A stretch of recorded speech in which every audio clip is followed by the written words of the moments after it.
Olá, eu sou o Thiago Lino e seja bem-vindo a mais uma leitura por audiobook. Antes de iniciarmos, não se esqueça de deixar o seu like e se inscrever no canal. Isso nos ajuda a entregar esse vídeo para mais pessoas. Agora sim, vamos começar a leitura. O Morro dos Ventos Uivantes, de Emily Brontë. Capítulo 7. Cat ficou em Thrushcross Grange por 5 semanas até o Natal. Nesse período, seu tornozelo estava completamente curado e seus modos muito melhorados. A patroa a visitou frequentemente durante esse intervalo e iniciou seu plano de reforma, tentando elevar sua autoestima com roupas finas e bajulação, que ela aceitou prontamente. De modo que, em vez de uma pequena selvagem sem chapéu invadindo a casa e nos sufocando a todos, surgiu de um belo pônei preto uma pessoa muito digna, com cachos castanhos, caindo da cobertura de um casaco de pele de castor, um longo hábito de tecido, que ela era obrigada a segurar com as 2 mãos para poder entrar. Hindley a ajudou a descer do cavalo, exclamando encantado: "Ora, Cat, você está uma verdadeira beleza? Eu mal a reconheceria. Você parece uma dama agora. Isabella Linton não se compara a ela, não é, Francis?" "Isabella não tem seus atributos naturais", respondeu sua esposa. "Mas ela deve se comportar e não se tornar selvagem novamente aqui. Ellen, ajude a senhorita Catherine a levar suas coisas. Fique, querida, você vai desarrumar seus cachos. Deixe-me desatar seu chapéu." Retirei o hábito e, por baixo, revelou-se um magnífico vestido de um seda xadrez, calças brancas e sapatos lustrosos. E, embora seus olhos brilhassem de alegria quando os cães vieram correndo para recebê-la, ela mal ousou tocá-los, com medo de que se encantassem com suas vestes esplêndidas. Ela me beijou delicadamente. Eu estava toda coberta de farinha, fazendo bolo de Natal, e não teria sido apropriado me dar um abraço. Então, ela procurou Heathcliff com um olhar. O senhor e a senhora Earnshaw observavam ansiosamente o encontro, pensando que isso lhes permitiria avaliar, em certa medida, quais eram as suas chances de conseguir separar os 2 amigos. A princípio, foi difícil encontrar Heathcliff. Se antes da ausência de Catherine ele já era descuidado e negligenciado, desde então tornou-se 10 vezes pior. Ninguém, além de mim, teve a gentileza de chamá-lo de menino sujo e pedir que se lavasse uma vez por semana. E crianças da idade dele raramente sentem prazer com água e sabão. Portanto, sem mencionar suas roupas, que haviam passado 3 meses em lama e poeira, e seus cabelos grossos e despenteados, a aparência de seu rosto e mãos era lamentavelmente sombria. Ele bem poderia se esconder atrás do sofá ao ver uma jovem tão bela e graciosa entrar em casa, em vez de um sujeito rude como ele, como esperava. "Heathcliff não está aqui?" perguntou ela, tirando as luvas e exibindo dedos maravilhosamente brancos por não fazer nada e ficar em casa. "Heathcliff, pode vir aqui!" exclamou o Sr. Hindley, deleitando-se com o próprio constrangimento e satisfeito por ver que jovem patife e ameaçador seria obrigado a se apresentar. "Pode vir e dar as boas-vindas à senhorita Catherine, como os outros criados." Cat, ao vislumbrar um amigo escondido, correu para abraçá-lo. Deu-lhe 7 ou 8 beijos na bochecha em um segundo e então parou e, afastando-se, caiu na gargalhada exclamando: "Ora, como você está com cara de poucos amigos? E como é engraçado e sombrio. Mas é porque estou acostumada com Edgar e Isabella Linton. Bem, Heathcliff, você se esqueceu de mim?" Ela tinha algum motivo para fazer a pergunta, pois a vergonha e o orgulho lançavam uma sombra dupla sobre seu semblante e o mantinham imóvel. "Aperte as mãos, Heathcliff", disse o Sr. Earnshaw, com ar condescendente. "De vez em quando isso é permitido." "Ora, não vou", respondeu o menino, finalmente encontrando as palavras. "Não vou tolerar que riam de mim. Não vou suportar." E ele teria conseguido escapar do círculo, mas a senhorita Cat o agarrou novamente. Não era minha intenção rir de você, disse ela. Não consegui me conter, Heathcliff. Pelo menos aperte sua mão. Por que está emburrado? É só que você está com uma aparência estranha. Se você lavar o rosto e pentear o cabelo, tudo ficará bem. Mas você está tão sujo. Ela olhou com preocupação para os dedos morenos que segurava nos seus e também para o vestido, que ela temia não ter ficado mais bonito com o contato com os dele. Ora, você não precisava ter me tocado, respondeu ele, seguindo o olhar dela e retirando a mão bruscamente. Serei tão sujo quanto eu quiser, e eu gosto de ser sujo, e serei sujo. Dito isso, ele saiu correndo do quarto, em meio à alegria do patrão e da patroa, e para grande perturbação de Catherine, que não conseguia entender como seus comentários poderiam ter provocado tal demonstração de mau humor. Depois de mimar a recém-chegada, colocar meus bolos no forno e alegrar a casa e a cozinha com grandes fogueiras, condizentes com a véspera de Natal, me preparei para sentar e me entreter cantando canções natalinas sozinha. Apesar das afirmações de Joseph de que considerava as melodias alegres que eu escolhia quase como canções de Natal, ele havia se retirado para oração particular em seu quarto e o senhor e a senhora Earnshaw estavam entretendo Missy com várias lembrancinhas coloridas compradas para ela presentear os pequenos Lintons como forma de agradecimento por sua gentileza. Eles o haviam convidado para passar o dia seguinte em Morro dos Ventos Uivantes, e o convite fora aceito, sob uma condição. A senhora Linton implorou que seus queridos filhos fossem mantidos cuidadosamente longe daquele menino travesso que fala palavrões. Nessas circunstâncias, permaneci solitária. Inalei o rico aroma das especiarias que fervilhavam no fogão, admirei os utensílios de cozinha brilhantes, o relógio polido, adornado com azevinho, as canecas de prata enfileiradas numa bandeja, prontas para serem enchidas com cerveja quente para o jantar e, acima de tudo, a pureza imaculada do meu cuidado particular, o chão limpo e bem varrido. Aplaudi mentalmente cada objeto, e então me lembrei de como o velho Earnshaw costumava entrar quando tudo estava arrumado, me chamar de moça ingênua e me dar um shilling como presente de Natal. E disso passei a pensar em seu carinho por Heathcliff e em seu temor de que ele fosse negligenciado após a morte. E isso naturalmente me levou a considerar a situação do pobre rapaz agora, e de cantar passei a chorar. Logo me dei conta, porém, de que seria mais sensato tentar reparar alguns de seus erros do que derramar lágrimas por eles. Levantei-me e fui até o pátio procurá-lo. Ele não estava longe. O encontrei alisando o pelo brilhante do novo pônei no estábulo e alimentando os outros animais como de costume. Apresse-se, Heathcliff, eu disse. A cozinha é tão aconchegante e Joseph está lá em cima.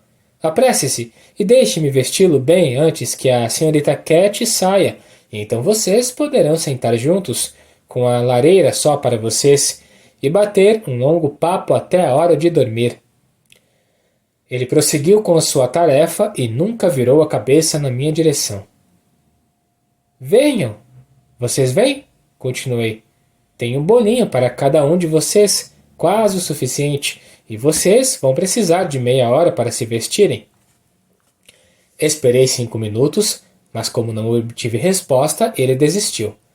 Catherine jantou com o irmão e a cunhada. Joseph e eu nos juntamos a ela em uma refeição pouco sociável, temperada com repreensões de um lado e atrevimento do outro.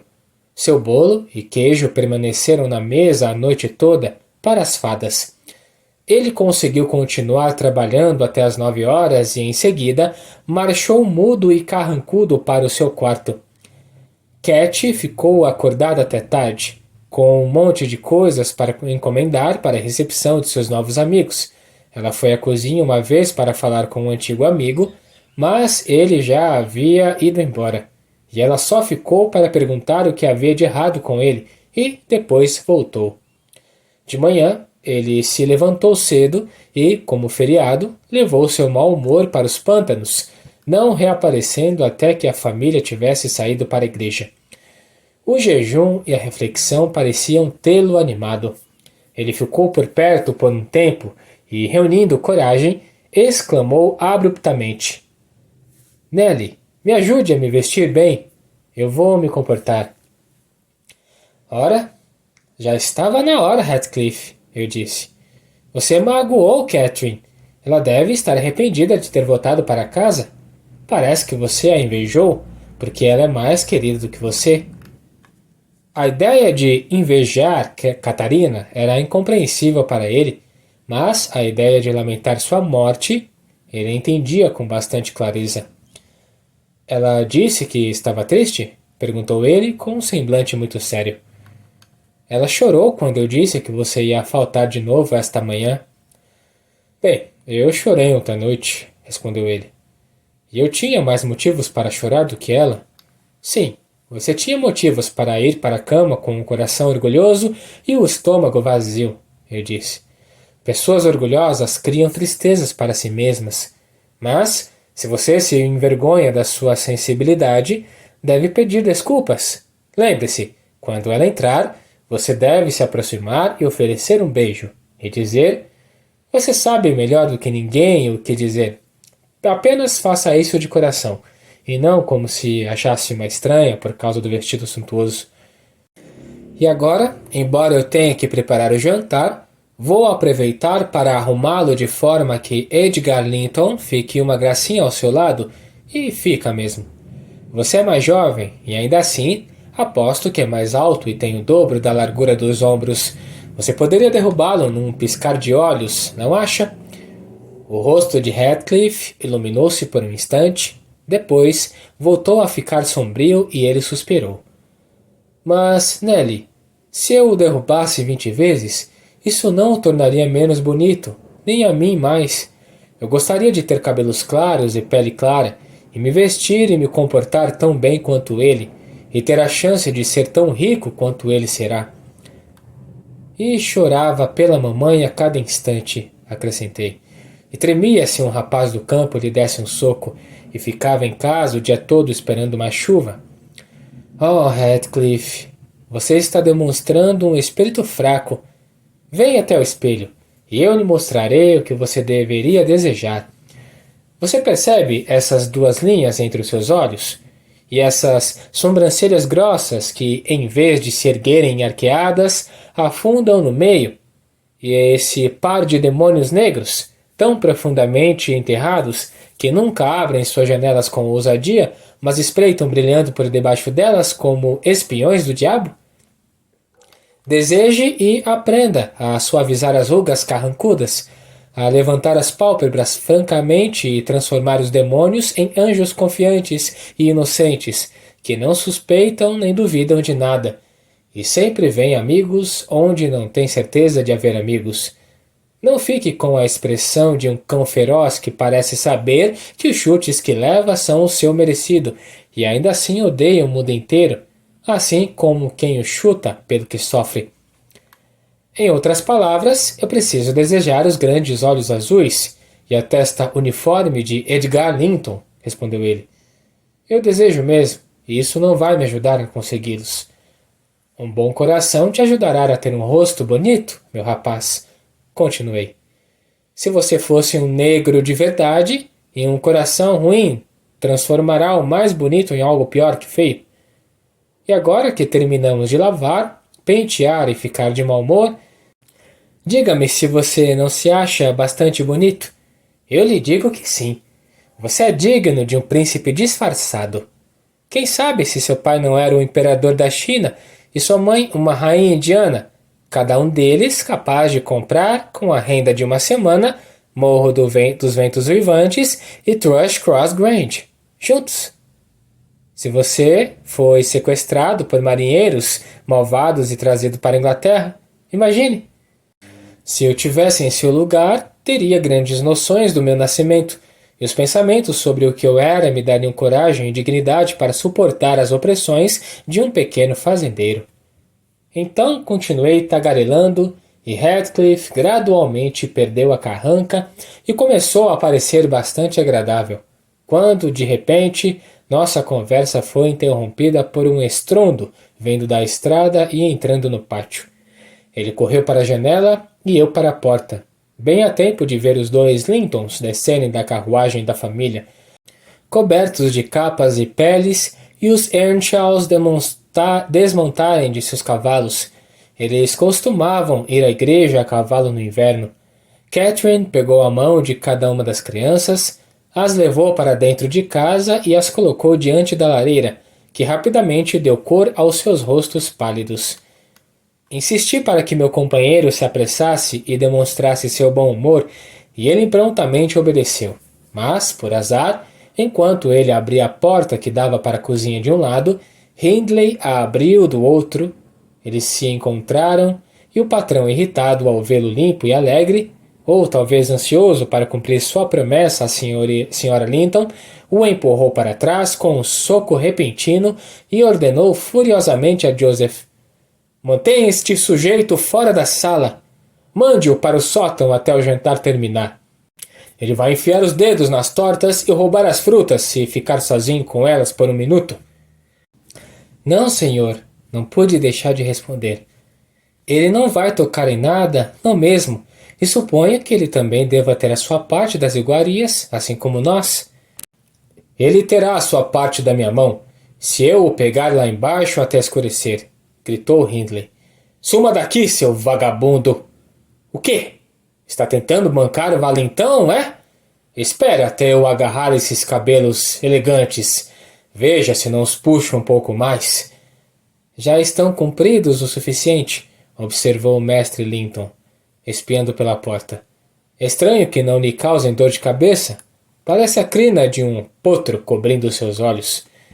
Ele se aventurou a fazer esse comentário sem qualquer intenção de insultar, mas a natureza violenta de Heathcliff não estava preparada para tolerar a aparência de impertinência de alguém que ele parecia odiar, mesmo naquele momento como rival. Ele agarrou uma terrina de molho de maçã quente, a primeira coisa que lhe veio à mão, e a atirou com força no rosto e pescoço do interlocutor, que imediatamente começou um lamento que fez Isabella e Catherine correrem para o local. O Sr. Earnshaw agarrou o culpado imediatamente e o levou para seus aposentos, onde, sem dúvida, administrou um remédio amargo para acalmar o acesso de raiva, pois ele parecia vermelho e sem fôlego. Peguei o pano de prato e, com certa maldade, esfreguei o nariz e a boca de Edgar, afirmando que era bem feito para ele por se intrometer. Sua irmã começou a chorar para ir para casa, e Cat ficou parada, confusa, corando por todos. Você não deveria ter falado com ele, ela protestou contra o mestre Linton. Ele estava de mau humor, e agora você estragou sua visita, e ele vai levar uma surra. Eu detesto a ideia de ele levar uma surra. Não consigo jantar. Por que você falou com ele, Edgar? Ora, eu não fiz isso, soluçou o jovem, escapando das minhas mãos e terminando o resto da purificação com seu lenço de cambraia. Eu prometi à mamãe que não diria uma palavra para ele e não disse. Bem, não chore, respondeu Catarina com desdém. Você não está morto. Não faça mais travessuras. Meu irmão está vindo. Fique quieto. Silêncio, Isabela. Alguém te machucou? Pronto, pronto, crianças. Para os seus lugares, gritou Hindley, entrando apressadamente. Aquele bruto me aqueceu bem. Na próxima vez, mestre Edgar, faça justiça com as próprias mãos. Isso lhe dará apetite. O pequeno grupo recuperou a serenidade ao avistar o banquete perfumado. Estavam famintos após o passeio e se consolaram facilmente, já que nenhum mal real lhes havia acontecido. O Sr. Earnshaw serviu fartas porções e a patroa as alegrou como uma conversa animada. Esperei atrás de sua cadeira e fiquei com pena de ver Catherine, com os olhos secos em um ar indiferente, começar a cortar a asa de um ganso à sua frente. Uma criança insensível? Pensei comigo mesma. Como ela ignora levianamente os problemas de sua no seu antigo companheiro de brincadeiras. Eu jamais imaginaria que ela fosse tão egoísta. Ela levou a bocada aos lábios, depois a colocou de volta na mesa. Suas bochechas coraram e as lágrimas jorraram sobre elas. Ela deixou o garfo cair no chão e rapidamente se escondeu sob a toalha para ocultar sua emoção. Não a chamei de insensível por muito tempo, pois percebi que ela estava no purgatório durante todo o dia e se esforçava para encontrar uma oportunidade de ficar sozinha ou de visitar Heathcliff, que havia sido trancado pelo patrão, como descobri ao tentar levar-lhe uma refeição particular. À noite, fomos dançar. Cat implorou que ele fosse liberado, pois Isabella Linton não tinha par. Seus apelos foram em vão, e eu fui designada para preencher a lacuna. Dissipamos toda a tristeza com a animação da festa, e nosso prazer aumentou com a chegada da banda de Gimmerton, composta por 15 músicos, trompete, trombone, clarinetes, fagotes, trompas e um contrabaixo, além dos cantores. Eles percorrem todas as casas respeitáveis e recebem contribuições todos os natais, e consideramos um deleite ouvi-los. Depois das tradicionais canções de Natal, improvisamos canções e melodias alegres. A senhora Earnshaw adorava a música, e por isso eles nos presentearam com muitas. Catherine também adorou, mas disse que o som era mais doce no alto da escada, e subiu no escuro e eu a segui. Fecharam a porta da casa lá embaixo, sem notar nossa ausência, pois estava cheia de gente. Ela não parou no topo da escada, mas subi mais um pouco até o sótão, onde Heathcliff estava confinado, e o chamou. Ele teimosamente se recusou a responder por um tempo. Ela perseverou e finalmente o convenceu a ter comunhão com ela através das tábuas. Deixei os pobres conversarem sem serem incomodados, até que imaginei que as canções iriam parar e os cantores iriam se refrescar. Então subi a escada para avisá-la. Em vez de encontrá-la lá fora, ouvi sua voz lá dentro. A macaquinha havia se esgueirado pela clarabóia de um sótão ao longo do telhado, até a clarabóia do outro, e foi com extrema dificuldade que consegui convencê-la a sair novamente.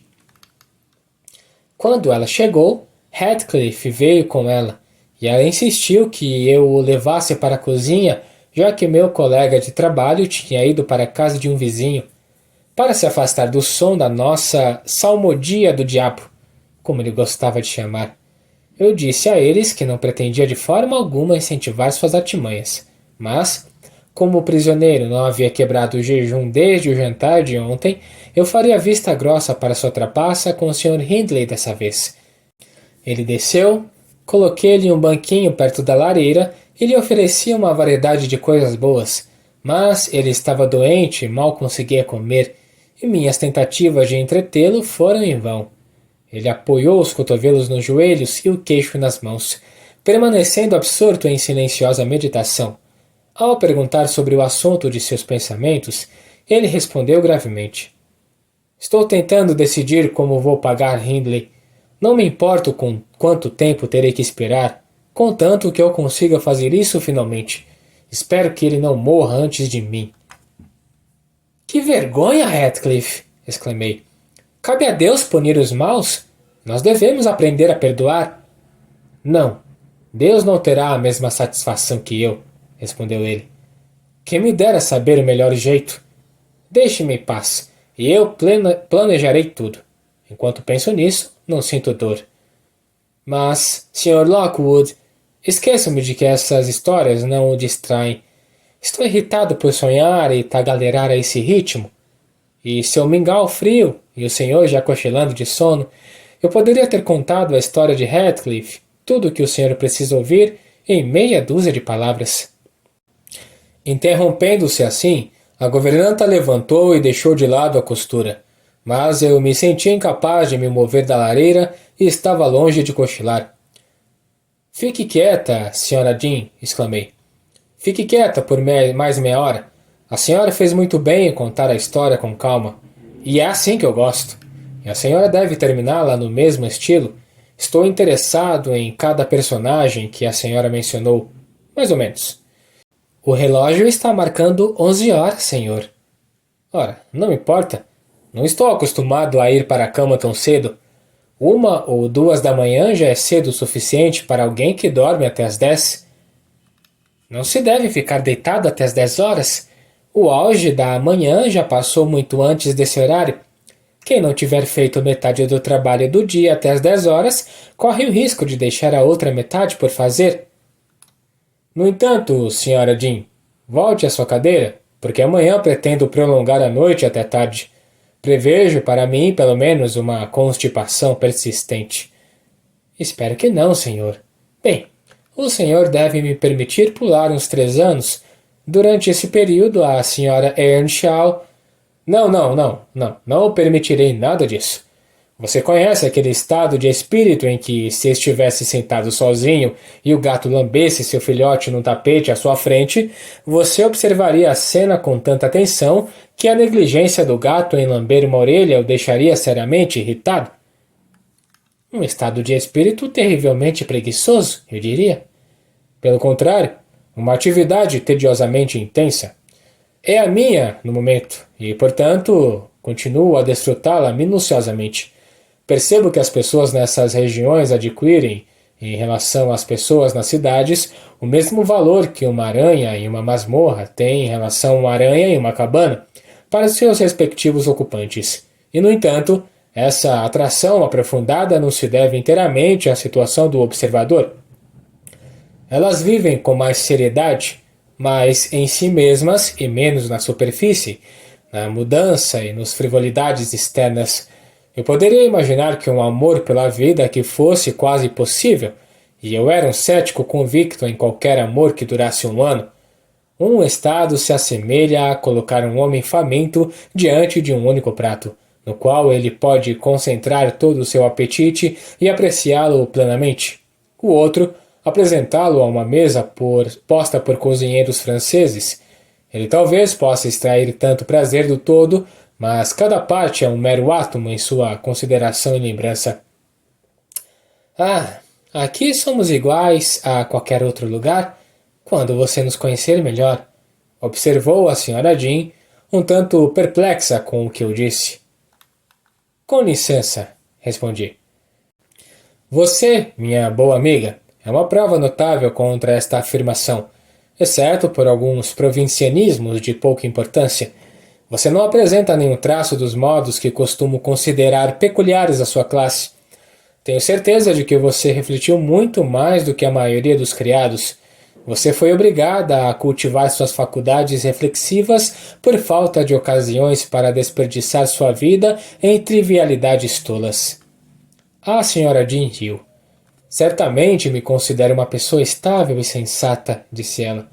Não exatamente por viver entre as colinas e ver sempre as mesmas pessoas e as mesmas ações ano após ano, mas passei por uma disciplina rigorosa, que me ensinou sabedoria, e além disso, li mais do que o senhor imagina, Sr. Lockwood.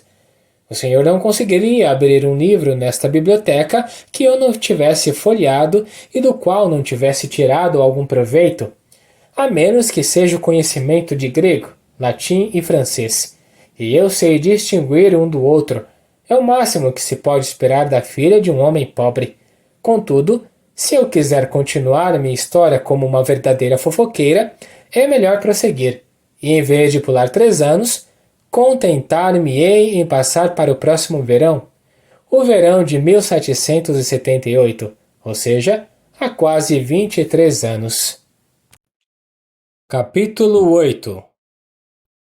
Na manhã de um belo dia de junho, nasceu minha primeira e linda cria, a última da antiga linhagem Earnshaw. Estávamos ocupados com um feno em um campo distante, quando a moça que costumava trazer nossos cafés da manhã chegou correndo 1 hora antes do previsto, atravessando o prado e subindo a estrada, me chamando enquanto corria. Oh, que criança maravilhosa! Exclamou ela ofegante. O menino mais lindo que já existiu. Mas o médico disse que a senhora precisa ir. Ele disse que ela está com tuberculose há muitos meses. Eu o ouvi dizer ao Sr. Hindley, e agora ela não tem nada para se sustentar e morrerá antes do inverno. Você precisa voltar para casa imediatamente. Você vai cuidar dele, Nelly, alimentá-lo com açúcar e leite e cuidar dele dia e noite. Eu queria ser você, porque ele será todo seu quando a senhora não estiver mais aqui. Mas será que ela está muito doente? Perguntei, largando o ancinho e amarrando o chapéu. Acho que sim, mas ela parece corajosa, respondeu a moça. E fala como se pensasse em viver para ver o bebê crescer e se tornar um homem. Ela está fora de si de alegria. É uma beleza. Se eu fosse ela, tenho certeza de que não morreria. Eu melhoraria só de olhar para ele, apesar de Kenneth. Eu estava furiosa com ele. Dona Archer trouxe o querubim para o patrão, dentro de casa, e o rosto dele começou a se iluminar quando o velho rabugento se aproximou e disse: Earnshaw, é uma bênção que sua esposa tenha sido poupada para lhe deixar este filho. Quando ela chegou, eu estava convencido de que não a teríamos por muito tempo, e agora devo lhe dizer: o inverno provavelmente acabará com ela. Não se preocupe demais com isso, não há nada que se possa fazer. E além disso, você deveria ter sido mais esperto do que escolher uma moça tão impulsiva. E o que respondeu o mestre? Perguntei. Acho que ele xingou, mas não me importei. Eu estava ansiosa para ver o bebê, e ela recomeçou a descrevê-lo com entusiasmo. Eu, tão zelosa quanto ela, corri para casa para admirar a cena, embora estivesse muito triste por Hindley. Ele só tinha espaço no coração para dois ídolos, sua esposa e ele mesmo. Ele amava os dois e adorava um deles, e eu não conseguia imaginar como ele suportaria a perda. Quando chegamos a Morro dos Ventos Uivantes, lá estava ele, à porta da frente, e ao entrar perguntei: Como está o bebê? Quase pronto para correr por aí, Nell, respondeu ele, exibindo um sorriso alegre. E a patroa? Arrisquei perguntar. O médico disse que ela está. Que se dane o médico, interrompeu ele, ficando vermelho. Francis tem toda a razão. Ela estará perfeitamente bem na semana que vem. Você vai subir? Pode dizer a ela que eu vou, se ela prometer não falar. Eu a deixei porque ela não queria ficar calada. E ela precisa. Diga a ela que o Sr. Kenneth disse que ela precisa ficar quieta. Entreguei esta mensagem à Sra. Earnshaw. Ela parecia um pouco agitada e respondeu alegremente. Eu mal disse uma palavra. Ellen, e lá está ele, saindo 2 vezes chorando. Bem, diga que prometo que não falarei, mas isso não me impede de rir dele. Pobre alma! Até uma semana antes de sua morte, aquele coração alegre jamais a abandonou, e seu marido persistia obstinadamente, aliás, furiosamente, em afirmar que sua saúde melhorava a cada dia. Quando Kenneth o advertiu de que seus remédios eram inúteis naquele estágio da doença e que ele não precisava lhe causar mais despesas cuidando dela, ele retrucou: Eu sei que não precisa. Ela está bem. Ela não precisa mais dos seus cuidados.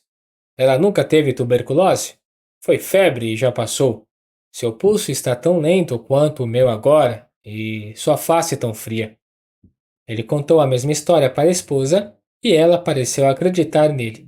Mas, uma noite, enquanto se apoiava em seu ombro, ao dizer que achava que conseguiria se levantar no dia seguinte, uma crise de tosse a acometeu, uma tosse muito leve.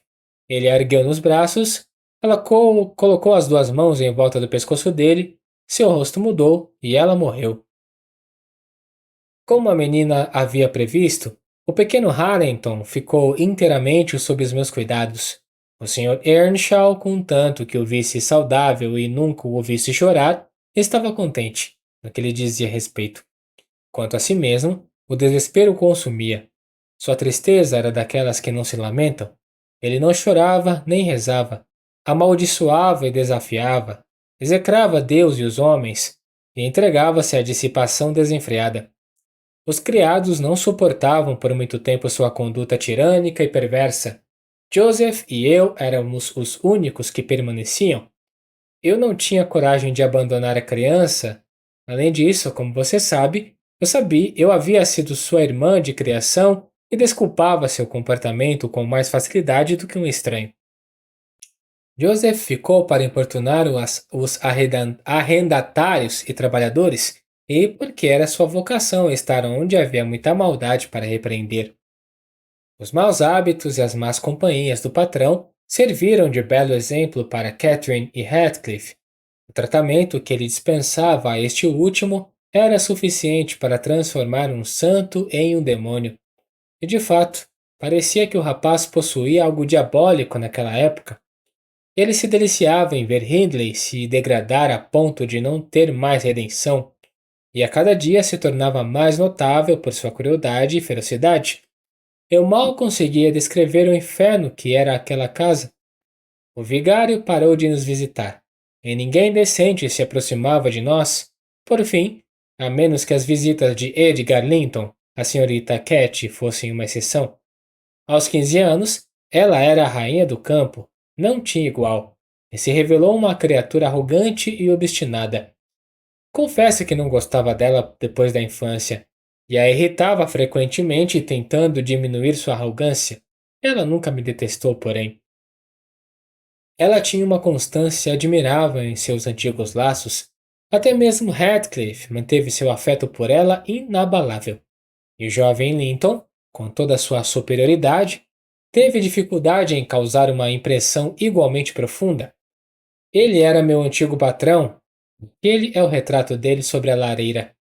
Costumava ficar de um lado e o da esposa do outro. Mas o dela foi removido, senão você poderia ver algo de quem ela era. Consegue distinguir? A senhora Jean ergueu a vela e eu vislumbrei um rosto de traços suaves, extremamente semelhante ao da jovem de Morro dos Ventos Uivantes, mas com uma expressão mais pensativa e amável. Formava uma imagem encantadora. Os longos cabelos claros ondulavam levemente nas têmporas. Os olhos eram grandes e sérios, a figura quase graciosa demais. Não me surpreendi como Catherine Earnshaw pudesse esquecer sua primeira amiga por alguém assim. Me surpreendi sim como ele, com a intenção de corresponder à sua imagem, pudesse imaginar a minha Catherine Earnshaw. Um retrato muito agradável, observei a governanta. É parecido com... Sim, ela respondeu. Mas ele ficava melhor quando estava animado. Essa era a sua expressão no dia a dia. Ele precisava de mais vivacidade em geral. Catherine mantivera contato com os Lintons desde sua estadia de 5 semanas entre eles, e como não tinha a tentação de mostrar seu lado rude na companhia deles, e tinha a sensatez de se envergonhar de ser grosseira, onde encontrava também cortesia, ela, sem querer, conquistou a simpatia da senhora e do senhor com sua engenhosa cordialidade. Ganhou a admiração de Isabela e o coração e a alma de seu irmão, conquistas que a lisonjearam desde o início, pois ela era ambiciosa, e a levaram a adotar uma personalidade dupla sem exatamente a intenção de enganar ninguém. No lugar onde ouviu Heathcliff ser chamado de jovem rufião vulgar e pior que um bruto, ela se esforçou para não agir como ele, mas em casa tinha pouca inclinação para praticar a polidez que só seria motivo de riso, e para conter sua natureza indomável, quando isso não lhe traria crédito nem elogio. O Sr. Edgar raramente reunia coragem para visitar Morro dos Ventos Uivantes abertamente. Ele tinha pavor da reputação de Earnshaw e evitava encontrá-lo. Contudo, era sempre recebido com o máximo cuidado. O próprio mestre evitava ofendê-lo, sabendo o motivo de sua visita, e, se não conseguia ser gentil, mantinha-se afastado. Creio que sua presença ali era desagradável para Catherine. Ela não era astuta, nunca se fazia de coquete, e, evidentemente, se opunha ao encontro de seus dois amigos, pois quando Heathcliff expressava desprezo por Linton em sua presença, ela concordava plenamente, ao contrário do que fazia na ausência dele, e quando Linton demonstrava repulsa e antipatia por Heathcliff, ela não ousava tratar seus sentimentos com indiferença, como se a depreciação de seu companheiro de brincadeiras não lhe afetasse em nada. Dei muitas risadas com suas perplexidades e inúmeros problemas, que ela em vão tentava esconder do meu escárnio. Isso soa maldoso, mas ela era tão orgulhosa que se tornou realmente impossível ter pena de seus sofrimentos, até que ela fosse humilhada. Ela finalmente se permitiu confessar e confiar em mim. Não havia mais ninguém que ela pudesse escolher como conselheiro. O Sr. Hindley tinha saído de casa numa tarde, e Radcliffe se atreveu a tirar um dia de folga por causa disso. Ele já devia ter 16 anos, creio eu, e sem ter feições desagradáveis ou deficiência intelectual, conseguia transmitir uma impressão de repulsividade interior e exterior, da qual seu aspecto atual não conserva nenhum vestígio. Em primeiro lugar, ele já havia perdido o benefício de sua educação inicial. O trabalho árduo e contínuo, iniciado cedo e concluído tarde, extinguiu qualquer curiosidade que outrora possuísse pela busca do conhecimento e qualquer amor pelos livros ou pelo aprendizado. O senso de superioridade de sua infância, incutido nele pelos favores do velho Sr. Earnshaw, havia se dissipado. Ele lutou por muito tempo para manter-se em pé de igualdade com Catherine nos estudos e cedeu com um pesar pungente, embora silencioso. Mas cedeu completamente, e não havia como convencê-lo a dar um passo em direção à ascensão social quando percebeu que, inevitavelmente, teria que se rebaixar ao seu nível anterior. Então, sua aparência pessoal refletia a deterioração mental. Ele adquiriu um andar desleixado e um semblante ignóbil. Sua disposição naturalmente reservada foi exagerada a um excesso quase idiota de melancolia antissocial. E ele parecia sentir um prazer macabro em despertar a aversão, em vez da estima, de seus poucos conhecidos. Catherine e ele ainda eram companheiros constantes durante seus períodos de folga do trabalho, mas ele havia deixado de expressar seu carinho por ela em palavras e recuava com suspeita e raiva diante de suas carícias juvenis, como se soubesse que não havia satisfação em lhe prodigalizar tais demonstrações de afeto. Na ocasião mencionada, ele entrou em casa para anunciar sua intenção de não fazer nada, enquanto eu ajudava a senhorita Cat a arrumar o vestido. Ela não contava com a ideia de ele ficar ocioso e, imaginando que teria a casa toda para si, conseguiu, de alguma forma, informar o Sr. Edgar da ausência do irmão e então se preparava para recebê-lo. Cat, você está ocupada essa tarde? Perguntou Radcliffe. Você vai a algum lugar? Não, está chovendo, ela respondeu.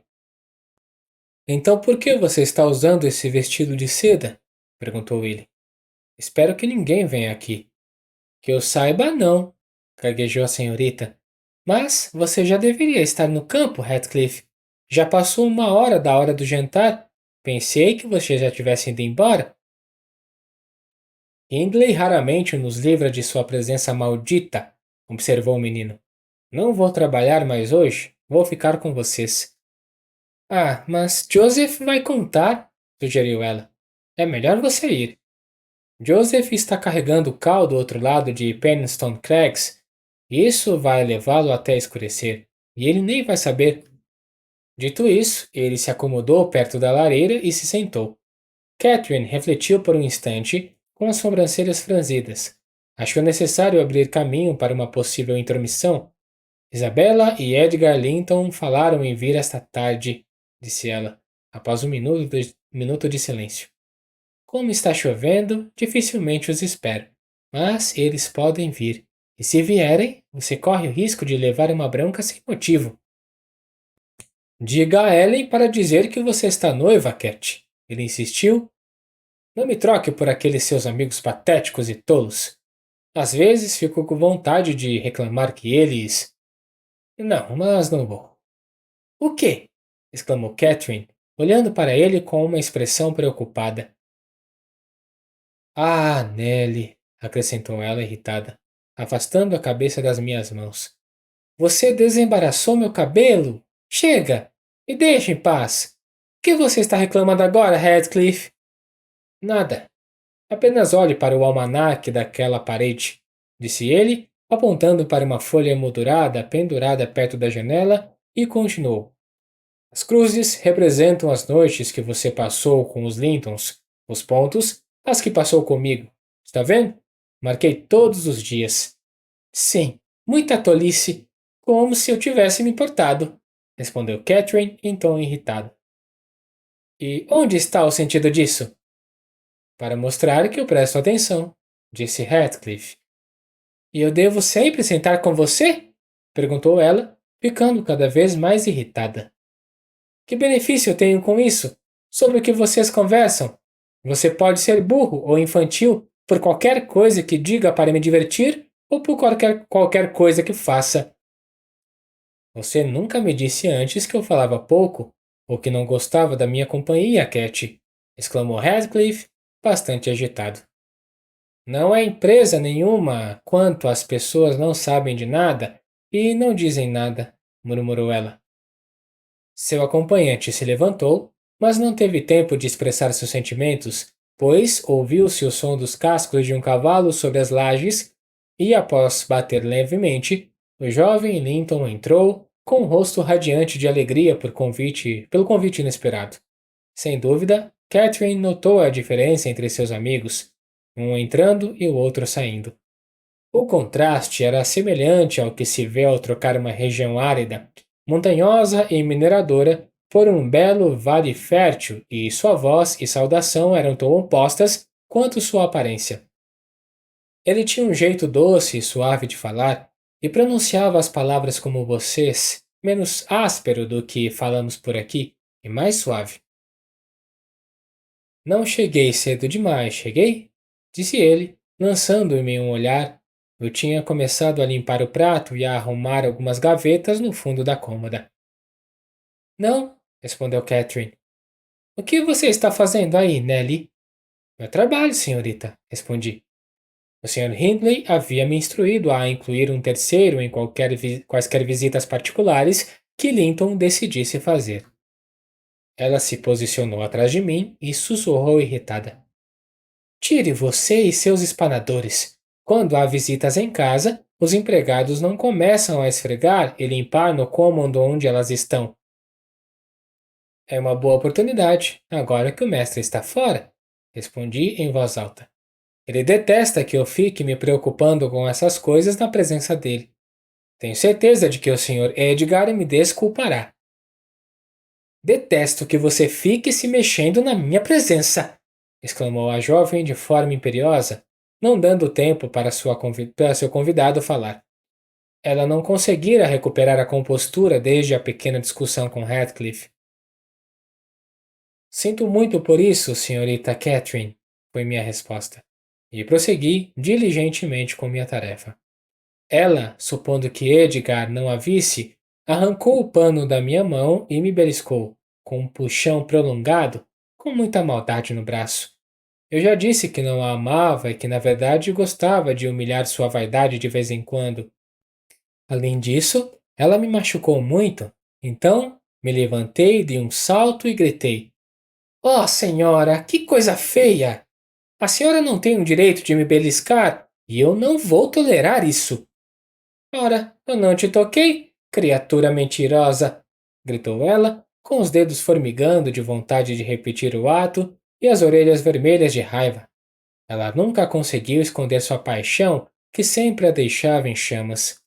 Então, o que é isso? Retruquei, mostrando uma nítida demonstração de afeto para revutá-la. Ela bateu o pé, hesitou por um instante e então, irresistivelmente, impelida pelo espírito travesso que a habitava, me deu um tapa na bochecha, um golpe doloroso que encheu meus olhos de lágrimas.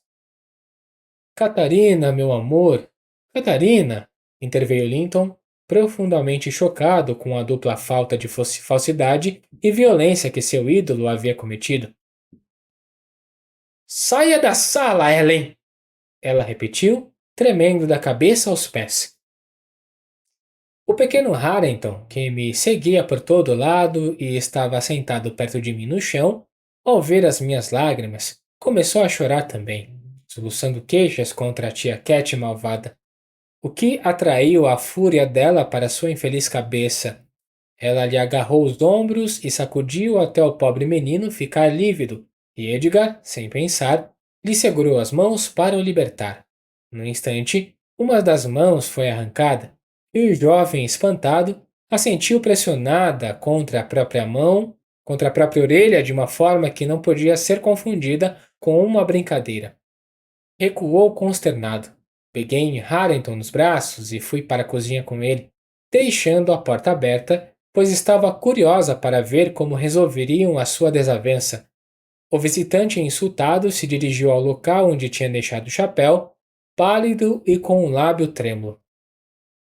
É isso mesmo, pensei. Fique avisado e suma daqui. É uma gentileza da minha parte deixar você vislumbrar sua verdadeira personalidade. Aonde você vai? Perguntou Catherine, aproximando-se da porta. Ele desviou bruscamente e tentou ultrapassar. Ora, você não deve ir! Exclamou ela energicamente. Eu devo e irei, respondeu ele em voz baixa. Não! Insistiu ela, agarrando a maçaneta. Ainda não, Edgar Linton. Sente-se. Você não vai me deixar nesse estado de espírito. Eu ficarei infeliz a noite toda, e não vou ficar infeliz por sua causa. Posso ficar depois de você me bater? Perguntou Linton. Catarina era muda. Você me deixou com medo e envergonhado de você, continuou ele. Não voltarei aqui.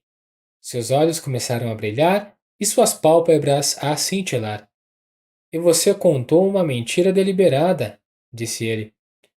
Ora, eu não fiz nada, exclamou ela, recuperando a fala. Não fiz nada de propósito. Bem, vá, vá, por favor. Agora eu vou chorar. Vou chorar até passar mal. Ela se ajoelhou ao lado de uma cadeira e começou a chorar com muita seriedade. Edgar perseverou em sua resolução até chegar ao tribunal. Lá, ele permaneceu por um tempo. Resolvi encorajá-lo. A senhorita está terrivelmente rebelde, senhor, gritei. Tão rebelde quanto qualquer criança mimada. É melhor o senhor voltar para casa a cavalo, senão ela vai adoecer e nos deixar ainda mais tristes. A criatura delicada olhou de soslaio pela janela, e tinha o poder de partir tanto quanto um gato tem o poder de deixar um rato meio morto ou um pássaro meio comido. Ah, pensei, não há como salvá-lo. Ele está condenado e voa para o seu destino. E assim foi. Ele se virou abruptamente, correu para dentro de casa novamente, fechou a porta atrás de si. E quando entrei um pouco depois para informá-los de que Earnshaw havia chegado em casa completamente bêbado, pronto para causar um escândalo, seu estado de espírito habitual nessa condição, vi que a briga apenas havia provocado uma maior intimidade entre eles, havia rompido as barreiras da timidez juvenil e o permitido abandonar a farsa da amizade e confessar serem amantes. A notícia da chegada do Sr. Hindley fez com que Linton corresse para seu cavalo e Catherine para seus aposentos, o esconder o pequeno Harrington e retirar os chumbos da espingarda do patrão, com a qual ele gostava de brincar em seus acessos de fúria, colocando em risco a vida de qualquer um que o provocasse ou mesmo lhe chamasse a atenção. E eu havia bolado um plano para removê-la, para que ele causasse menos estragos caso chegasse a disparar a arma. Capítulo 9. Hindley entrou proferindo palavrões terríveis de se ouvir e me flagrou no ato de esconder seu filho no armário da cozinha. Harrington estava tomado por um terror saudável de se deparar com a afeição de sua fera ou com a fúria de seu louco, pois, em um caso, ele corria o risco de ser espremido e beijado até a morte, e no outro, de ser atirado no fogo ou arremessado contra a parede. E o pobre coitado permanecia perfeitamente quieto onde quer que eu o colocasse. Pronto, finalmente descobri! Exclamou Hindley, puxando-me pelo pescoço como se eu fosse um cão. Pelos céus e infernos! Vocês juraram entre si que iriam matar aquela criança. Agora eu sei como é, ele sempre fica fora do meu caminho, mas, com a ajuda de Satanás, farei você engolir a faca de trinchar, Nelly. Não precisa rir, porque acabei de enfiar o Kenneth de cabeça para baixo no pântano do cavalo negro, e 2 é o mesmo que 1, e eu quero matar alguns de vocês. Não terei descanso até conseguir. Mas eu não gosto da faca de trinchar, Sr. Hindley, respondi. Ela só tem cortado pistas falsas. Prefiro levar um tiro, se o senhor quiser. Você prefere ser condenado? Disse ele. E assim será. Nenhuma lei na Inglaterra pode impedir um homem de manter sua casa decente, e a minha é abominável. Abre a boca. Ele segurou a faca na mão e enfiou a ponta entre os meus dentes, mas, por minha parte, eu nunca tive muito medo de seus caprichos. Cuspi e afirmei que tinha um gosto detestável. Eu não aceitaria de jeito nenhum. Hã, disse ele, me soltando. Vejo que aquele vilãozinho horrível não é o Harrington. Peço perdão, Nell. Se for, ele merece ser esfolado vivo por não correr para me receber e por gritar como se eu fosse um duende. Filhote antinatural, venha cá. Vou te ensinar a enganar um pai bondoso e iludido. Agora, você não acha que o rapaz ficaria mais bonito com as orelhas cortadas? Deixe o cachorro mais feroz, e eu adoro coisas ferozes. Me dê uma tesoura. Algo feroz e bem aparado. Além disso, é uma afetação infernal. Uma presunção diabólica, cuidar das nossas orelhas. Já somos burros o suficiente sem elas. Silêncio, criança, silêncio. Bem, então, é ele mesmo, meu querido. Enxugue as lágrimas. Que alegria. Me beije. O quê? Não vai?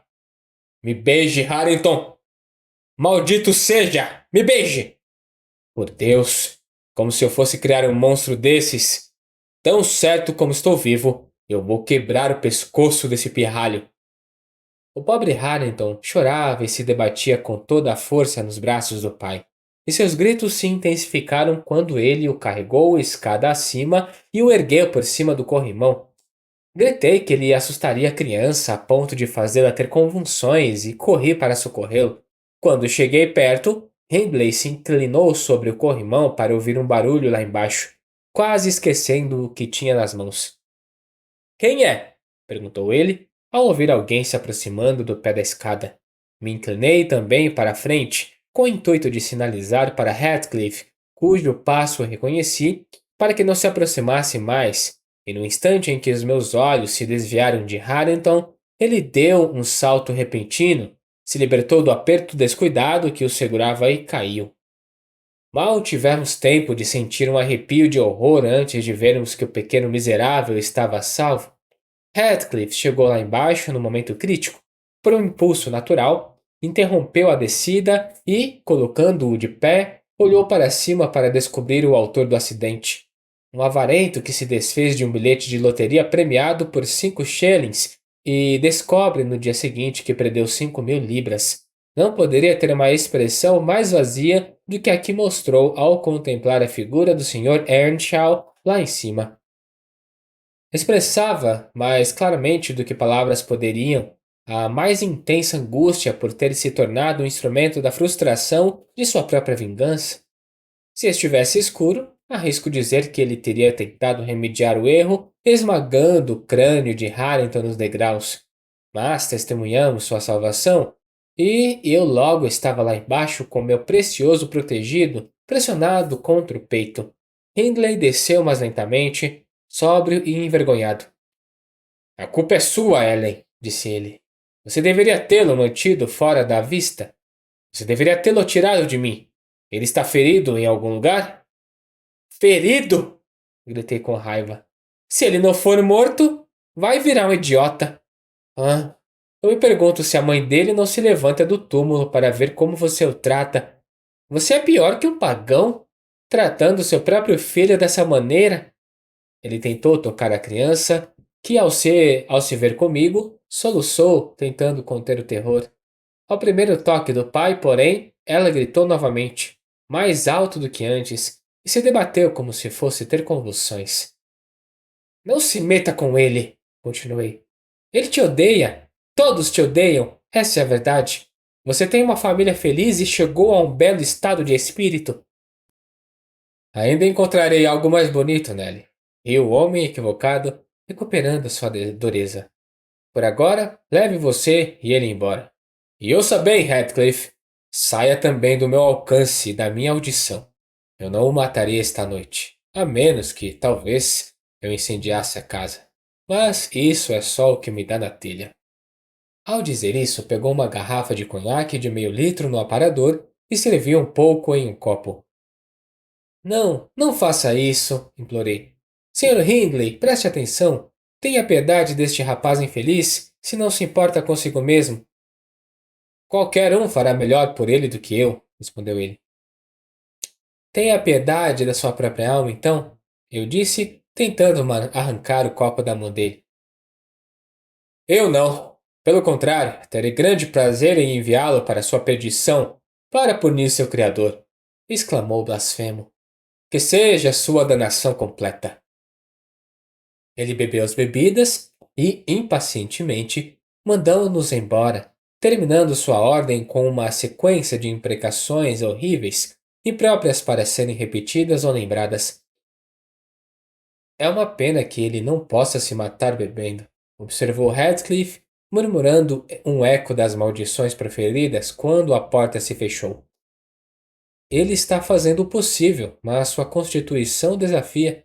O Sr. Kenneth diz que apostaria sua égua que ele sobreviverá a qualquer homem deste lado de Gimmerton.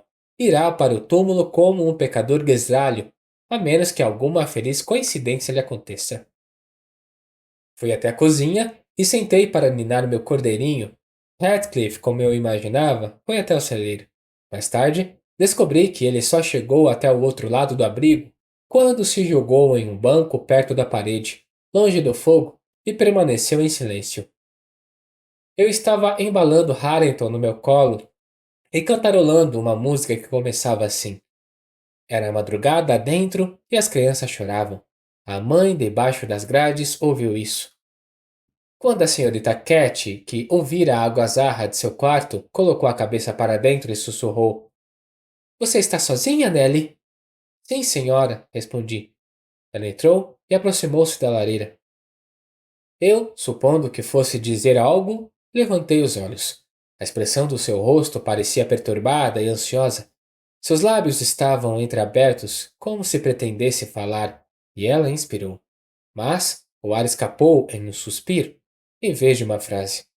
Retomei minha canção, sem ter esquecido seu comportamento recente. Onde está Radcliffe? Perguntou ela, interrompendo-me. Sobre o trabalho dele no estábulo, foi a minha resposta.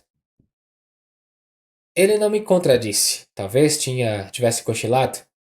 Seguiu-se outra longa pausa, durante a qual vi uma ou duas gotas escorrerem da face de Catherine até as bandeiras. Será que ela se arrepende de sua conduta vergonhosa? Perguntei a mim mesmo. Isso será uma novidade, mas ela pode chegar ao ponto como quiser. Não vou ajudá-la. Não, ela não se importava com nenhum assunto, exceto com seus próprios. Ai, meu Deus! Exclamou ela finalmente. Estou muito infeliz. Que pena, observei. Você é difícil de agradar, tantos amigos e tão poucas preocupações, e não consegue se contentar com nada? Nelly, você guardaria um segredo para mim?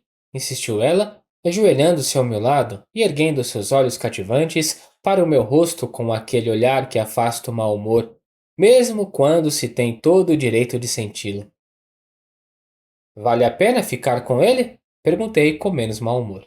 Sim, isso me preocupa. É preciso desabafar. Quero saber o que devo fazer. Hoje, Edgar Linton me pediu em casamento e eu já lhe dei uma resposta. Agora, antes de lhe dizer se foi um consentimento ou uma recusa, diga-me você qual deveria ter sido. Ora, senhorita Catherine, como posso saber? Respondi. Com certeza, considerando a exibição que a senhora fez na presença dele esta tarde, eu diria que seria sensato recusá-lo, já que ele a convidou para jantar depois disso. Ele deve ser ou irremediavelmente estúpido ou tolo aventureiro. Se você continuar falando assim, não vou te contar mais nada, respondeu ela, levantando-se irritada. Eu o aceitei, Nelly. Seja rápida e diga se eu estava errada. Você o aceitou. Então, de que adianta discutir o assunto? Você deu sua palavra e não pode mais voltar atrás. Mas diga se eu deveria ter feito isso! Diga! Exclamou ela em um tom irritado, esfregando as mãos e franzindo a testa. Há muitas coisas a serem consideradas antes que essa pergunta possa ser respondida adequadamente, eu disse. Sentenciosamente, antes de mais nada, você ama o Sr. Edgar? Quem pode evitar? Claro que eu. Ela respondeu. Então, eu a submeti ao seguinte catecismo. Para uma moça de 22 anos, não era imprudente. Por que você o ama, senhorita Cat? Bobagem, eu sei. Isso basta. De modo nenhum. Você precisa dizer por quê?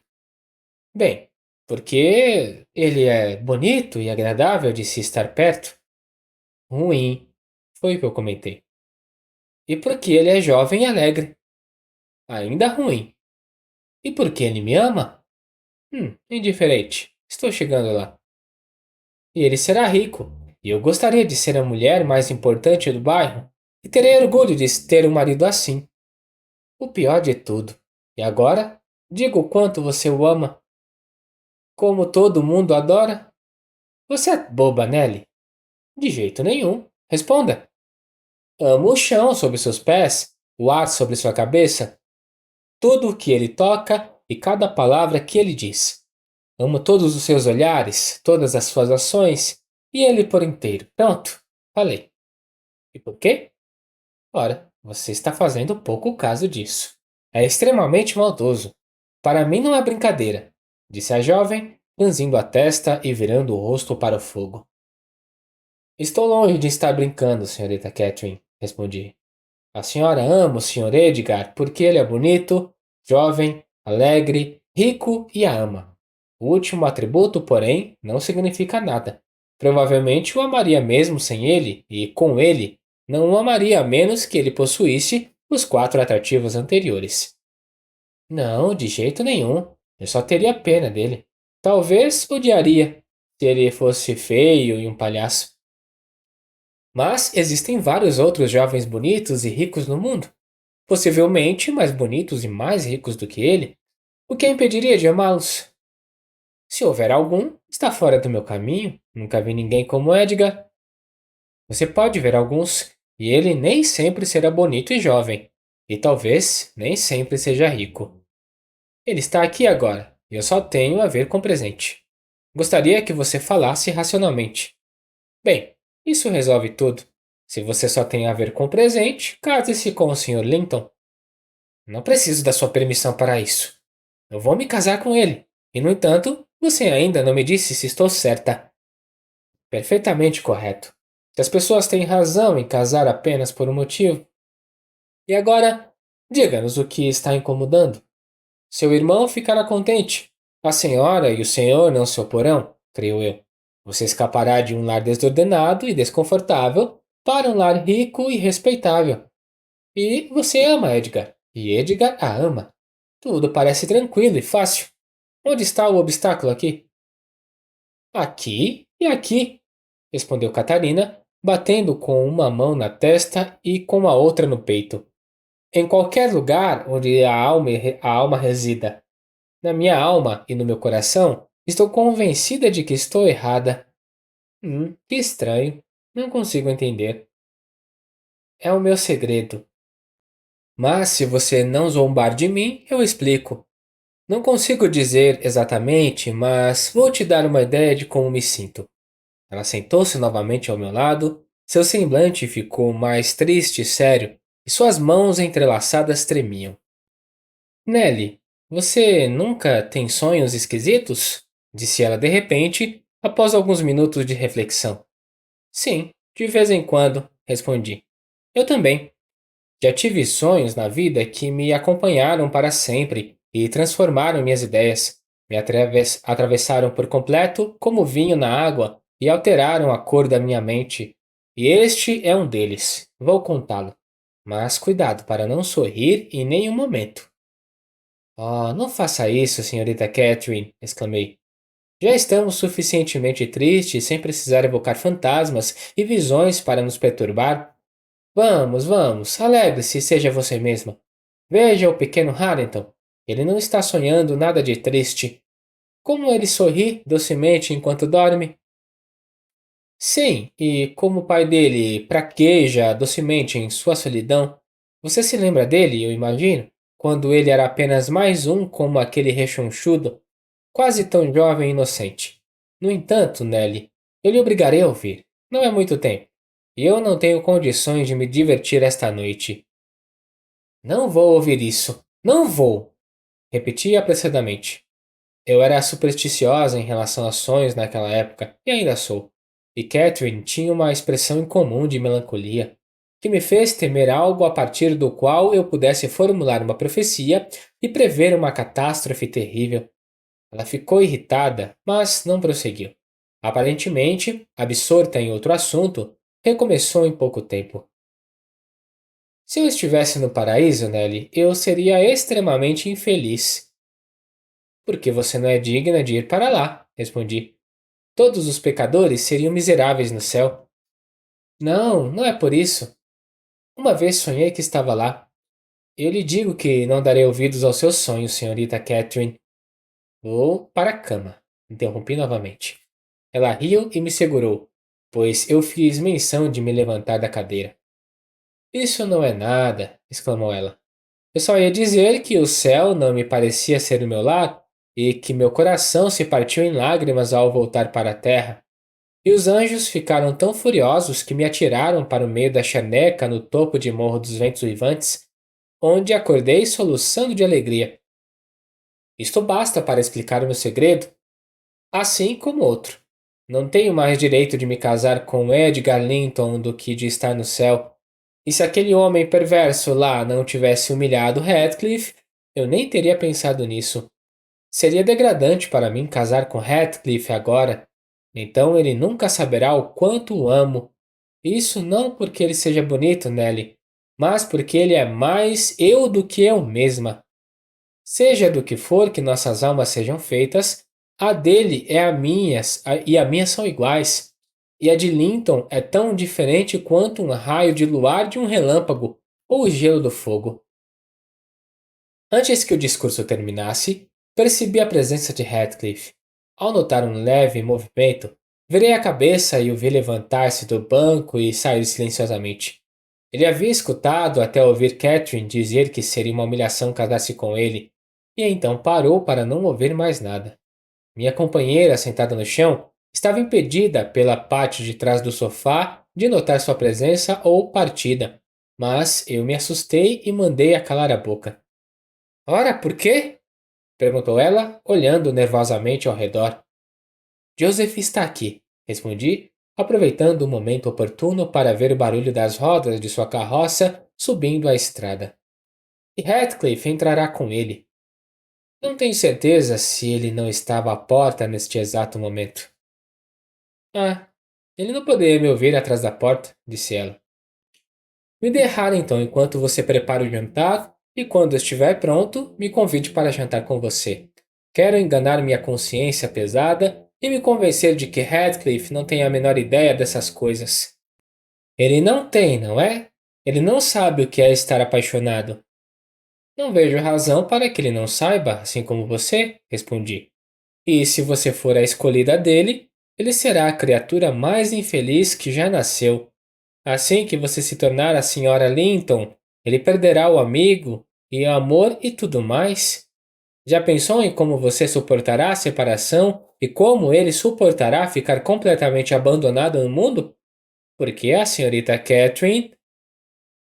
Ele simplesmente me abandonou. Nos separamos, exclamou ela com um tom de indignação. Quem nos separará? Por favor? Eles terão o mesmo destino de Milo, não enquanto eu viver. Ellen, nenhuma criatura mortal. Todos os Lintons da face da terra poderiam se desfazer em nada antes que eu pudesse consentir em abandonar Heathcliff. Ah, não é isso que pretendo. Não é isso que quero dizer. Eu não seria a senhora Linton se tal preço fosse exigido. Ele continuará sendo para mim tanto quanto foi durante toda a sua vida. Edgar precisa superar sua antipatia e tolerá-lo. pelo menos. Ele o fará quando souber dos meus verdadeiros sentimentos por ele. Nelly, agora vejo que você me considera uma miserável egoísta. Mas nunca lhe ocorreu que, se Heathcliff e eu nos casássemos, seríamos mendigos? Enquanto que, se eu me casar com Linton, posso ajudar Heathcliff a ascender socialmente e tirá-lo do poder do meu irmão? Com o dinheiro do seu marido, senhorita Catherine? Perguntei. Você vai descobrir que ele não é tão maleável quanto você imagina. E embora eu não seja exatamente um juiz, acho que esse é o pior motivo que você já deu para ser esposa do jovem Linton. Não é! Não é! Retrucou ela. É o melhor. Os outros eram a satisfação dos meus caprichos, e também para satisfazer Edgar. Este é para o bem de alguém que compreende em si os meus sentimentos por Edgar e por mim. Não consigo expressá-lo, mas certamente você e todos têm a noção de que existe, ou deveria existir, uma existência sua além de você. Qual seria a utilidade da minha criação se eu estivesse inteiramente contido aqui? As minhas grandes misérias neste mundo foram as misérias de Heathcliff, e eu observei e senti cada uma delas desde o início. O meu grande pensamento na vida é ele. Se tudo o mais parecesse e ele permanecesse, eu continuaria a existir. E se tudo o mais permanecesse e ele fosse aniquilado, o universo se tornaria um grande estranho. Eu não pareceria fazer parte dele. O meu amor por Linton é como a folhagem na floresta. O tempo mudará, eu bem sei. Como o inverno muda as árvores. O meu amor por Heathcliff assemelha-se às rochas eternas abaixo. Uma fonte de pouco deleite visível, mas necessária. Nelly, eu sou Heathcliff. Ele está sempre, sempre em meus pensamentos, não como um prazer, assim como eu não sou sempre um prazer para mim mesma, mas como parte do meu próprio ser. Portanto, não fale mais em nossa separação. É impraticável.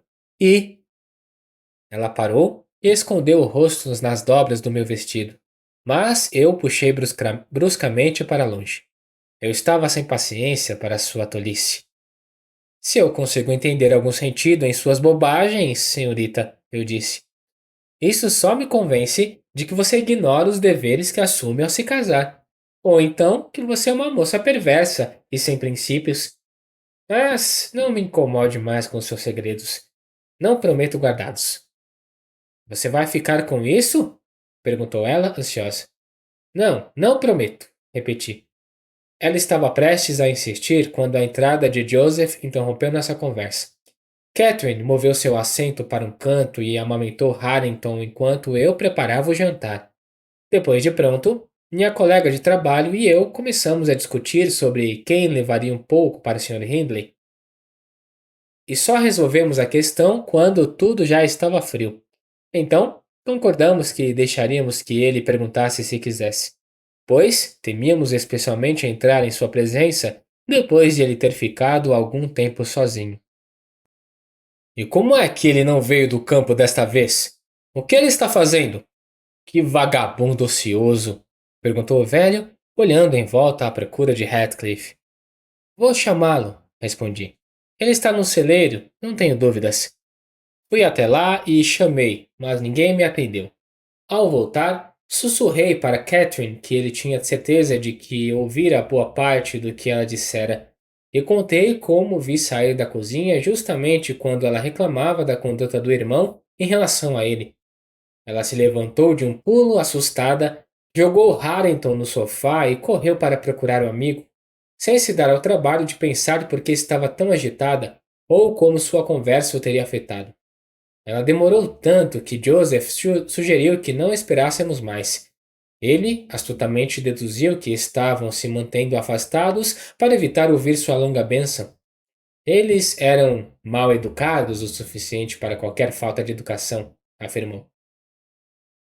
E em favor deles, naquela noite, ele acrescentou uma oração especial à súplica habitual de 15 minutos antes das refeições, e teria acrescentado outra ao final da oração de agradecimento se sua jovem senhora não o tivesse interrompido com uma ordem apressada para que ele corresse pela estrada e, onde quer que Heathcliff tivesse vagado, o encontrasse e o fizesse retornar imediatamente. Quero falar com ele, e preciso, antes de subir, disse ela. E o portão está aberto. Ele está em algum lugar fora do meu alcance auditivo. Pois não respondeu, embora eu tenha gritado o mais alto que pude do alto do rebanho. Joseph inicialmente protestou. Ela, porém, estava falando sério demais para tolerar contradições, e por fim, ele colocou o chapéu na cabeça e saiu resmungando. Enquanto isso, Catherine andava de um lado para o outro, exclamando: Onde será que ele está? Onde será que ele pode estar? O que eu disse, Nelly? Já esqueci. Será que ele ficou chateado com meu mau humor esta tarde? Ai, meu Deus. Diga-me o que eu disse para irritá-lo. Eu queria tanto que ele viesse. Eu queria tanto. Que barulho por nada, exclamei, embora eu mesma estivesse um tanto inquieta. Que bobagem te assusta. Certamente não é motivo para alarme que Heathcliff dê um passeio ao luar pelos chanecos, ou mesmo que fique amuado demais para falar conosco no palheiro. Aposto que ele está escondido lá. Veja se eu consigo encontrá-lo. Parti para renovar minha busca, o resultado foi decepção, e a busca de Joseph terminou da mesma forma. Aquele rapaz está aprontando todas, observou ele ao retornar. Ele deixou o portão aberto a toda velocidade, e o pônei da senhora pisoteou 2 espigas de milho e se jogou no meio do prado. Hanson Deaver, o patrão, vai bancar o diabo amanhã, e ele vai se sair bem. Ele é pura paciência com tantas travessuras descuidadas e desastradas. Pura paciência ele é. Mas ele não será sempre assim. Vocês vão ver. Tudo depende de vocês. Vocês não vão tirá-lo da cabeça de graça. Você encontrou Heathcliff, seu idiota! Interrompeu Catherine. Você está procurando por ele, como eu ordenei? Eu acho que gostaria mais de procurar o cavalo, respondeu ele. Faria mais sentido. Mas eu posso procurar um cavalo do norte por um homem da minha idade como este, tão negro quanto a chaminé. E Heathcliff não é nenhum sujeito para vir ao meu assobio. Talvez ele seja menos surdo com você. Era uma noite muito escura para o verão. As nuvens pareciam propensas a trovões, e eu disse que era melhor todos nós sentarmos. A chuva, que se aproximava certamente, o traria para casa sem mais problemas. No entanto, Catherine não se deixou persuadir a ficar tranquila. Ela continuava a andar de um lado para o outro, do portão à porta, num estado de agitação que não lhe permitia repouso. E por fim, fixou-se permanentemente de um lado do muro, perto da estrada, onde, indiferente às minhas reclamações, ao trovão estrondoso e às grandes gotas que começavam a cair ao seu redor, permaneceu, chamando de vez em quando, depois ouvindo e, por fim, chorando copiosamente. Ela era mais forte que Harrington, ou qualquer criança, num bom acesso de choro apaixonado. Por volta da meia-noite, enquanto ainda estávamos acordados, a tempestade caiu sobre as colinas com toda a sua fúria. Havia um vento violento, assim como os trovões. E um ou outro partiu uma árvore na esquina do prédio, um enorme galho caiu sobre o telhado e derrubou parte da chaminé leste, lançando um estrondo de pedras e fuligem na lareira da cozinha.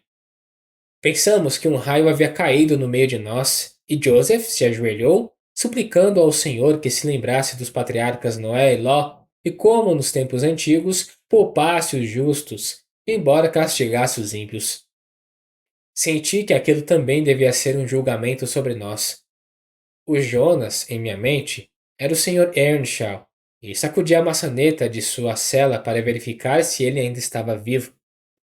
Ele respondeu em voz alta o suficiente, de uma maneira que fez meu companheiro vociferar mais estridentemente do que antes, para que se pudesse traçar uma grande distinção entre santos como ele e pecadores como seu mestre.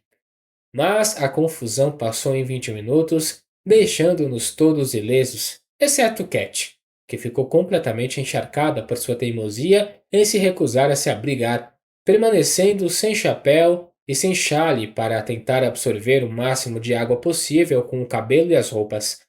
Ela entrou e se deitou no banco, toda molhada, virando o rosto para trás e colocando as mãos à frente dele. Ora, senhorita! Exclamei, tocando-lhe o ombro. A senhora não está determinada a morrer, está? Sabe que horas são? 00:30. Venha, venha para a cama. Não adianta esperar mais por aquele rapaz tolo. Ele já deve ter ido para Gimmerton e vai ficar por lá. Ele acha que não devemos esperá-lo até tão tarde. Pelo menos acha que só o Sr. Hindley estaria acordado e prefere evitar que o patrão abra a boca.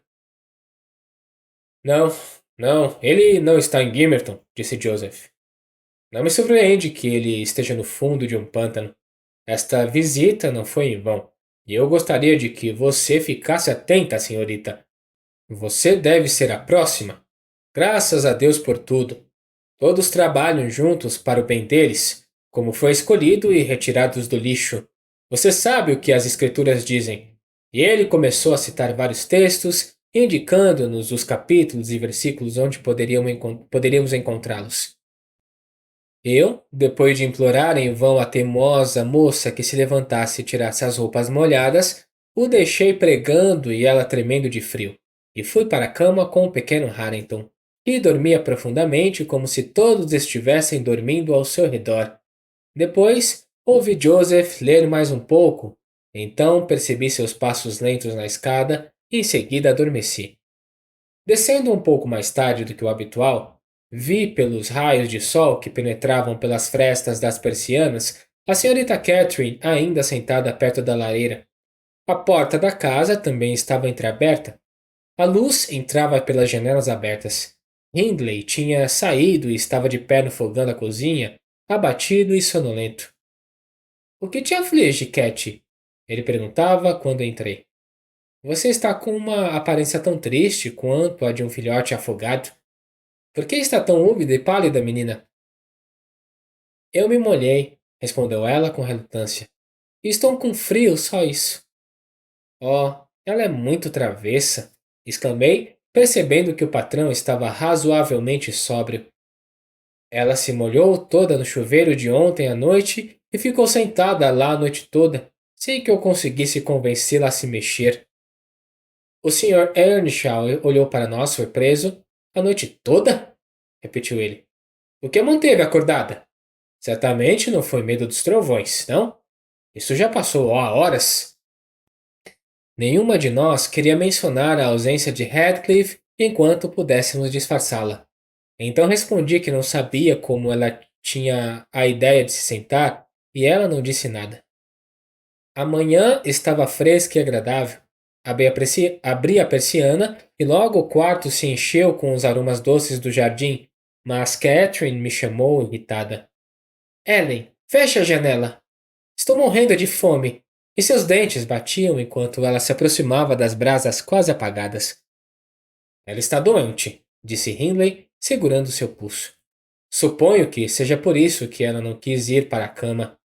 Ah, droga. Não quero ter mais problemas com doenças por aqui. O que te levou para a chuva? Correndo atrás dos rapazes, como sempre, grasnou Joseph, aproveitando-se da nossa hesitação para lançar sua língua maldosa. Se eu te conhecesse, mestre, eu simplesmente daria uma surra neles, bem na cara, sem dó nem piedade. Não há um dia sequer em que o senhor não esteja de folga. Aquele gato do Linton aparece sorrateiramente por aqui.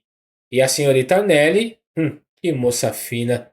Ela fica te vigiando na cozinha. E quando o senhor entra por uma porta, ela sai por outra. E então, nossa dama sai para cortejar o seu lado. É um comportamento adorável, rondando os campos, depois da meia-noite, com aquele cigano patético e repugnante, o Heathcliff. Eles pensam que sou cego, mas não sou. Só posso falar alto. Vejo o jovem Linton indo e vindo, e vejo você, dirigindo-se a mim. Você não presta para nada, desleixadamente, sua bruxa. Apresse-se e corra para dentro de casa no minuto em que ouvir o cavalo do patrão subir a estrada. Silêncio, bisbilhoteiro! Exclamou Catherine. Nada de insolência na minha frente.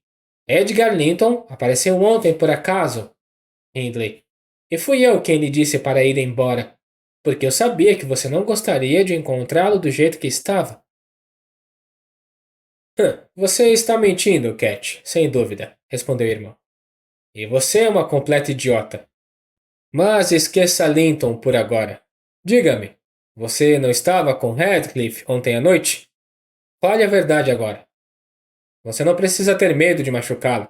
Embora eu o odeie tanto quanto antes, ele me fez um favor há pouco tempo, e isso me fará hesitar em quebrar seu pescoço. Para evitar isso, vou mandá-lo cuidar dos seus negócios esta manhã. E depois que ele for embora, aconselho a todos vocês a ficarem espertos. Eu só terei mais bom humor para vocês. Eu não vi Radcliffe ontem à noite, respondeu Catherine, começando a soluçar amargamente. E se você o expulsar, eu irei com ele. Mas talvez você nunca tenha essa oportunidade. Talvez ele já tenha ido embora. Nesse momento, ela irrompeu em uma dor incontrolável, e o resto de suas palavras saiu inarticulado. Hindley a insultou com uma torrente de palavras desdenhosas e ordenou que ela fosse imediatamente para o quarto, ou não choraria à toa. A obriguei a obedecer, e jamais esquecerei a cena que ela protagonizou quando chegamos ao seu quarto. Fiquei apavorada. Pensei que ela estivesse enlouquecendo. Implorei a Joseph que chamasse o médico. Era o início de um delírio. O Sr. Kenneth, assim que a viu, constatou que ela estava gravemente doente, estava com febre. Ele fez uma sangria e me disse para deixá-la sobreviver com o soro de leite e mingau de água, e para ter cuidado para que ela não se atirasse escada abaixo ou pela janela. Então ele foi embora, pois tinha muito o que fazer na paróquia, onde 2 ou 3 milhas era a distância comum entre as casas. Embora não possa dizer que foi uma enfermeira gentil, e Joseph e o patrão não eram melhores, embora nossa paciente fosse tão teimosa e obstinada quanto uma paciente poderia ser, ela perseverou. A velha senhorita, a velha senhora Linton nos fez várias visitas, sem dúvida, e colocou as coisas em ordem. Nos repreendeu e deu ordens a todos, e quando Catherine estava convalescente, ela insistiu em levá-la para Trust Cross Grange. Por essa libertação, fomos muito gratos. Mas a pobre senhora teve motivos para se arrepender de sua bondade. Ela e o marido contraíram a febre e morreram com poucos dias de diferença. Nossa jovem senhora voltou para nós mais atrevida, apaixonada e arrogante do que nunca. Não se tinha notícias de Radcliffe desde a noite da tempestade, e, um dia, tive o infortúnio, depois de ela me ter provocado excessivamente, de lhe atribuir a culpa pelo seu desaparecimento, a quem de fato pertencia, como ela bem sabia. A partir deste período, durante vários meses, ela deixou de ter qualquer contato comigo, exceto na relação de mera criada. Joseph também ficou proibido de falar comigo. Falava o que pensava e dava-lhe sermões como se ela fosse uma menina. E ela considerava-se uma mulher, Nossa Senhora, e achava que a sua recente doença lhe dava o direito de ser tratada com consideração. Ora, o médico dissera que ela não toleraria muitas contrarias, que devia fazer tudo do seu jeito, e era um verdadeiro assassinato aos seus olhos que alguém se atrevesse a contradizê-la. Mantinha-se afastada do Sr. Earnshaw e dos seus companheiros, e sob a tutela de Kenneth, e apesar das sérias ameaças de ataques de fúria que frequentemente acompanhavam seus acessos de raiva, seu irmão lhe concedia tudo o que ela desejava exigir e, em geral, evitava agravar seu temperamento explosivo. Ele era tão pouco indulgente demais em atender aos seus caprichos, não por afeto, mas por orgulho. Ele desejava ardentemente vê-la honrar a família por meio de uma aliança com os Lintons, e enquanto ela o deixasse em paz, poderia nos pisotear como escravos.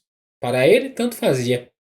Edgar Linton, como muito antes e depois dele, estava apaixonado, e se considerava o homem mais feliz do mundo no dia em que a levou à capela de Gimmerton, 3 anos após a morte de seu pai. Contra minha vontade, Fui persuadida a deixar o Morro dos Ventos Uivantes e acompanhá-la até aqui. O pequeno Harrington tinha quase 5 anos, e eu tinha acabado de começar a ensiná-lo a ler e escrever. Nos despedimos com tristeza, mas as lágrimas de Catherine eram mais intensas que as nossas. Quando me recusei a ir, e quando ela percebeu que seus apelos não me comoviam, foi lamentar-se junto ao marido e ao irmão. O primeiro me ofereceu um salário generoso. O segundo ordenou-me que arrumasse as malas. Não queria mulheres em casa, disse ele. Agora que não havia mais patroa e quanto a Harrington, o vigário cuidaria dele mais tarde. E assim só me restou uma escolha: fazer o que me ordenaram. Disse ao patrão que ele se livrava de todas as pessoas decentes apenas para se arruinar um pouco mais rápido. Beijei Harrington e disse adeus, e desde então ele se tornou um estranho. E é muito estranho pensar nisso, mas não tenho dúvida de que ele se esqueceu completamente de Ellie Jean e que ele sempre foi mais do que tudo para ela e ela para ele. Nesse ponto da história da governanta, ela por acaso olhou para o relógio sobre a lareira e ficou surpresa ao ver o ponteiro dos minutos marcar 1:30. Ela não quis nem ouvir falar em ficar mais um segundo. Na verdade, eu também me senti inclinado a adiar a continuação de sua narrativa. E agora que ela se foi para o seu descanso, e eu meditei por mais 1 ou 2 horas, reunirei coragem para ir também, apesar da preguiça que me consome. E chegamos ao final do vídeo. Tá gostando do nosso conteúdo? Então não se esqueça de deixar o seu like, se inscrever no canal e coloca aqui nos comentários o que está achando da história. Aproveita para dizer qual outro audiobook você gostaria de encontrar aqui no canal. Muito obrigado por nos ouvir e nos vemos na próxima. Tchau!